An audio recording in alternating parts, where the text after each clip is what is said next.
হযরত ইব্রাহিম আলাইহিস সালাম সারাকে বিয়ে করছে আগে, হাজেরার সাথে থাকে খাদেম হিসাবে, ওখান থেকে নিয়ে আসছে। এখন সাহারার ঘরে বাচ্চা হয় না।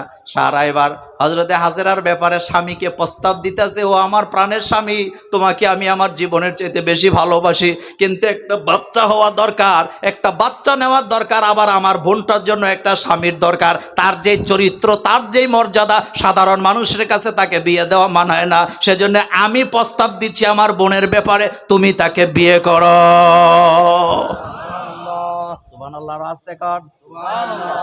আর আমাদের বউদের কাছে আপনি যদি যাইয়া দ্বিতীয় বিয়ের কথা বলেন, কইব কালকে আত্মহত্যা কইরা তোরে জেলের ভাত খাওয়াইয়া যাম। নবীদের স্ত্রীর ভিতরে কোনো হিংসা বিদ্বেষ ছিল না। আর আমাদের বউরা কি করে, আপনাদেরকে বলে কিনা জানি না, আমাকে মাঝে মধ্যে বলে আমি মরে গেলে তো আপনি বিয়ে করে ফেলবেন। তা আমি হাসি দিয়া বলি, তুমি মরে গেলে আমি বিয়ে করলে তোমার সমস্যা কি? কথা বুঝেন নাই? আজকে 2 দিন বাসায় নাই, আমি 3 বার হাত পুড়ছি। তরকারি গরম, এই যে এটা পড়া, এই যে পড়া না, তরকারি গরম করতে যাইয়া কয়বার? 3 বার পুড়ছি, মেসেজও দিছি, 3 বার পুড়ছি। তো এখন আপনি বলেন, আমার আল্লাহ না করুক, আমার বউ যদি মরে যায়, তো আমি কি ডেলি ডেলি হাত পুরা দরকার না বিয়ে করার দরকার?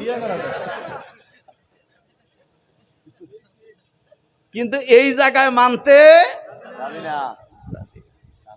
এক স্ত্রী নাকি তার স্বামীকে বলতেছে, তোমাকে জানের চেয়ে বেশি ভালোবাসি, তো আমি মরে গেলে তুমি বিয়ে করো না। স্বামী বলতেছে, এটা একটা কথা? রান্না বান্না করবো কে, সংসার গুছাবে কে? কয় হ্যাঁ কইরো, আমার কবরটা যেদিন শুকায় যাবে সেদিন বিয়ে করো। কথা বুঝেন না? নারী বুদ্ধি তো। গোপনে ভাইকে বলে গেছে, ভাই আমি যখন মরে যাব, ডেলি সকালবেলা ফজরের আগে 1 বালতি করে পানি আমার কবরের উপরে দিবি। আপনি হাসেন, নারী বুদ্ধির কাছে আপনি অচল। কেন বলছি জানেন?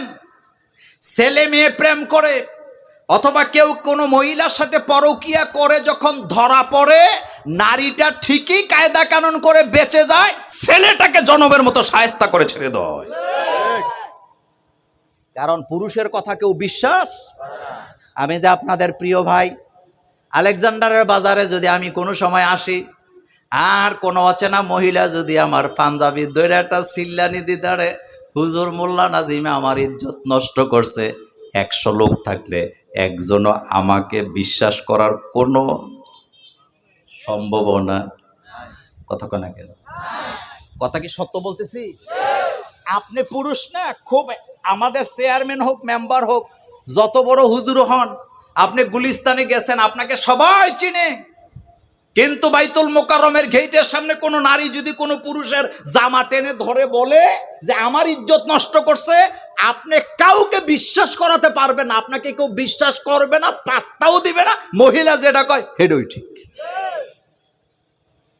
কোন সাহসে তুমি পরকীয়া করতে যাও, তোমাকে 1 সেকেন্ডে পেছে ফেলাই দিব। তুমি কোন সাহসে মায়ের লিয়া ঘুরতে যাও, তোমাকে 1 সেকেন্ডে ক্ষমতা আছে না নাই? কথা বুঝাইতে পারি নাই?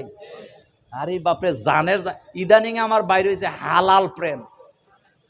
হালাল প্রেম, হেতের প্রেমিকা হেতের ফজরের সময় মেসেজ দেয়, উডি নামাজ পড়ো। কথা কি বুঝাইতে পারলাম? যাই হোক, কথা বলছিলাম নবীদের স্ত্রীদের মধ্যে কোনো হিংসা বিদ্বেষ ছিল না। আপনি দেখছেন হযরতে সারা বলতেছে, স্বামী গো, এই মেয়েটার জন্য উপযুক্ত স্বামী হিসাবে আপনি ছাড়া আর কেউ নাই। স্ত্রী স্বামীকে বিয়ে করায় লাভ আছে না নাই? লাভটা পরে বলি আমার ভাইয়েরা। এখন হযরত ইব্রাহিম আলাইহিস সালামের স্ত্রী কয়জন? একজনের নাম হাজেরা, পরে আগে কি, এরপরে কারা ঘরে বাচ্চা হয় না? ইব্রাহিম আলাইহিস সালামের বয়স চলে 80 থেকে 86 বছর। 80 থেকে। এখন আসেন পয়েন্ট নাম্বার 1, যারা আল্লাহর কাছে বাচ্চা চান, আমাদের অভ্যাস খারাপ, দোয়াটা বুঝি না। আমরা দোয়া করি, আল্লাহ একটা ছেলে দাও, একটা মেয়ে দাও, দোয়া এটা হুজুরকে দাওয়াত দিয়া হুজুর সাহেব আমার জন্য দোয়া করেন, আল্লাহ যেন একটা সন্তান দেয়। এবার হুজুর দোয়া করতেছে, আল্লাহ তার একটা সন্তান দেন। কয়দিন পরে হুজুরের দোয়ার ফসল শয়তান হইছে ঠিক, কিন্তু বান্দরের খালতো ভাই, বান্দরের তাহলে কি চাইবেন? ভুলটা কোন জায়গায় করছেন? সন্তান শুধু চাইলে হবে না, আল্লাহর কাছে নেক সন্তান চাইতে হবে। মোল্লার কথা না আল্লাহর কথা? এক নাম্বার বলেন কি সন্তান? রব্বি হাবলি মিনাস সলিহিন। ইব্রাহিম আলাইহিস সালাম আল্লাহর কাছে এই কথা বলে না যে আল্লাহ আমার একটা ছেলে দাও, একটা মেয়ে দাও। ইব্রাহিম আলাইহিস সালাম বলতেছে আল্লাহ দয়া করে তুমি আমাকে একটা নেক সন্তান দাও। যুবকদের কাছে জানতে চাই কি সন্তান? আরো জোরে কোন? নেক সন্তান। নেক সন্তান চাইবেন। নেক সন্তান হলে কি হয়? এবার আল্লাহ যখন তাকে পরীক্ষা নিলেন, আল্লাহ রব্বুল আলামিন সর্বপ্রথম অর্ডার করলেন, তখনও কুরবানির অর্ডার আসে নাই।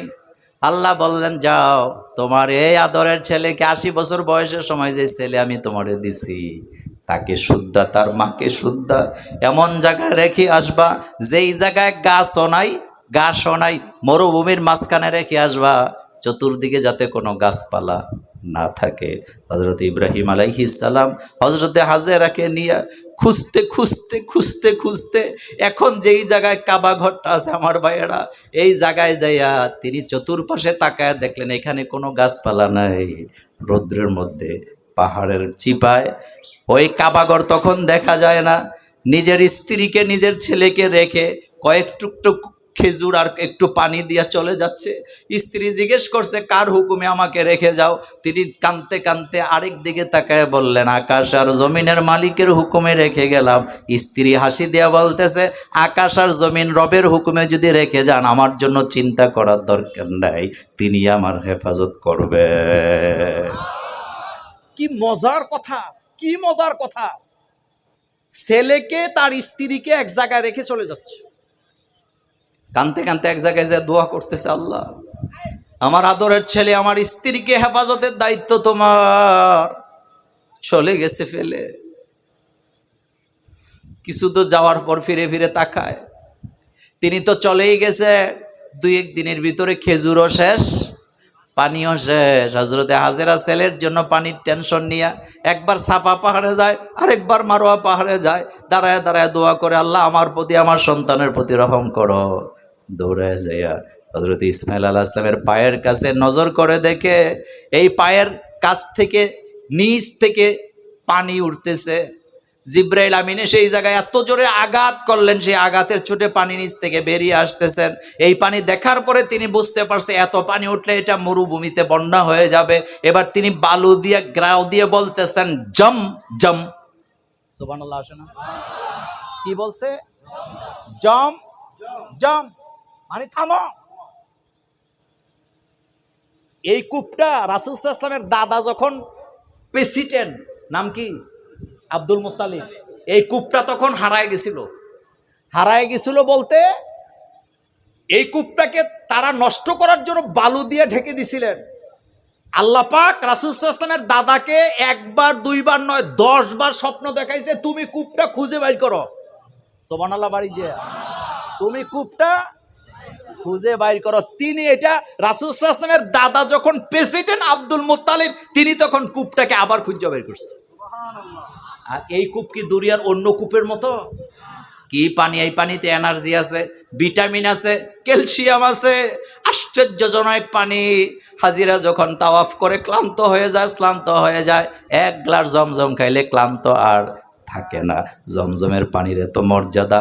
জাপানের 32 জন পানি বিজ্ঞানী যারা পানি নিয়ে গবেষণা করেছেন, একটা টিম ছিল, তারা জমজমের পানি নিয়ে গবেষণা করার পরে ওই 32 জন বিজ্ঞানী একসাথে জমজমের পানি দেখে কালিমা পড়ে মুসলমান।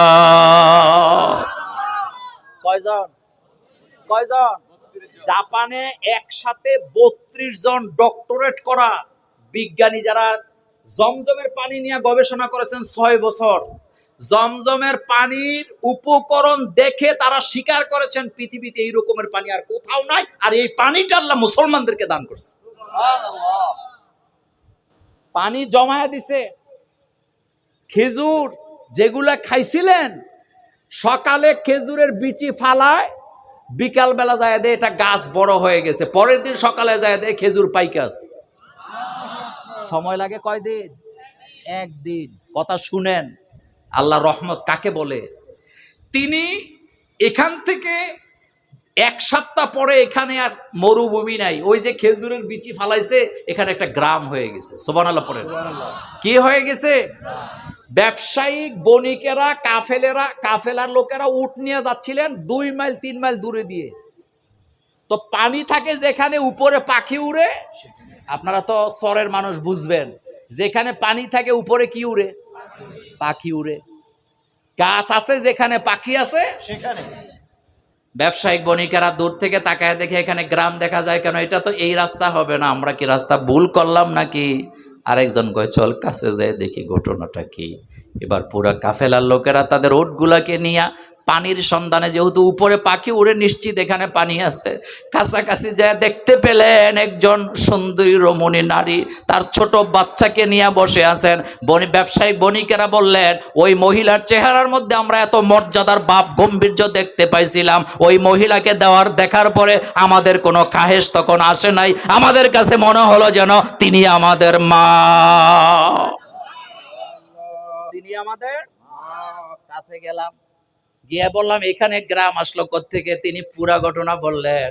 আল্লাহ রাব্বুল আলামিন হযরতে ইসমাইল আলাইহিস সালামের মা হযরতে হাজেরার হৃদয়ের ভিতরে ওহী নাযিল করে জানায় দিলে, খেজুরগুলো বিক্রি করে দিবা, কিন্তু জমজমের পানি বিক্রি করা যাবে না। এটা মানুষের জন্য আমি আল্লাহ কিয়ামত পর্যন্ত ফ্রি করে দিলাম। এখানে তিনি কয়েকদিন পরে ইব্রাহিম আলাইহিস সালাম আসছে। আল্লাহ বললেন, ইব্রাহিম এখানে কাবা ঘরটা আছে, তুমি কাবা ঘর তৈরি করো। দেয়ালটা দেখে দেখে বাবা ছেলে কাবা ঘর কি দেয়ালটা উঁচু করে দাও। বাপ রাজমিস্ত্রি, ছোট্ট বাচ্চা, জোগালি, আমার কলিজার ভাইরা,